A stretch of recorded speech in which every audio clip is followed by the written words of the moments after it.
ஹே dudes, திருச்சியில ஒரு இடத்துல வந்து பாத்தீங்கன்னா 5 ரூபாய்க்கு சப்பாத்தி கிடைக்குது. எங்கன்னு பாத்தீங்கன்னா திருச்சி டிவிஎஸ் ஸ்டோலுக்கு ஆப்போசிட் ரோட்ல பரணி பவன் ஹோட்டலுக்கு பக்கத்துலயே கூட இருக்கிற ஏபிஎஸ் சப்பாத்தி ஹட்ல தான்.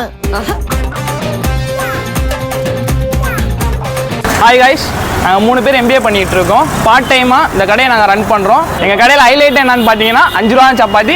5 ரூபா சப்பாத்தினோடனே குவாலிட்டி கம்மியாக இருக்கும்னு நினச்சிடாதீங்க, நல்லா தரமாக பண்ணி கொடுத்துட்ருக்கோம். அது மட்டும் இல்லாமல் எங்கள்கிட்ட ஒரு 6 வகையான கிரேவி கொடுத்துட்ருக்கோம். சென்னா மசாலா, பச்சை பட்டாணி கிரேவி, அதுக்கப்புறம் எக் கிரேவி, சிக்கன் மசாலா, அப்புறம் தக்காளி குருமா, அதுக்கப்புறம் கிழங்கு. இவங்க சப்பாத்தி எல்லாமே வந்து பாத்தீங்கன்னா ஆயிலே இல்லாம பண்றாங்க. அப்புறம் இன்னொரு முக்கியமான விஷயம், உங்கள்ட்ட சப்பாத்தி எனக்கு குருமா எல்லாமே பார்சல் மட்டும் தான், டைனிங் கிடையாது. ஆனா நான் வீடியோ எடுக்கிறேன் அப்படி இப்படின்னு சொல்லி எனக்கு மட்டும் சப்பாத்தி ஆன் ஸ்பாட்ல கேட்டு வாங்கிட்டேன். அதே மாதிரி சப்பாத்திக்கு தொட்டுக்கிறதுக்கு சிக்கன் குருமா வாங்கியிருந்தேன். இந்த பட்ஜெட்டுக்கு பரவாயில்லைங்கிற மாதிரி 4-5 சிக்கன் பீஸ் போட்டிருந்தாங்க. பீஸும் வந்து பாத்தீங்கன்னா நல்லா குக் ஆயிருந்துச்சு. சாப்பிடறதுக்கு உள்ள ஸ்பைசி அண்ட் ஃபிளேவரபிளா ரொம்ப நல்லா இருந்துச்சு. ஆனா அந்த சாஃப்டான சப்பாத்தியோட அந்த சிக்கன் குருமா வச்சு சாப்பிடறதுக்கு அல்டிமேட்டா இருந்துச்சுங்க. சாப்பிட சாப்பிட இறங்கிட்டே இருந்துச்சு, ஒருத்தர் நான் சொல்லுவேன். இது மட்டும் இல்லாம அவங்க பல்க் ஆர்டர்ஸும் பண்றதா சொன்னாங்க. கண்டிப்பா நீங்களும் டிவிஎஸ் ஸ்டோர் கிட்ட வந்தீங்கன்னா வாங்கி ட்ரை பண்ணி பாருங்க. டாடா.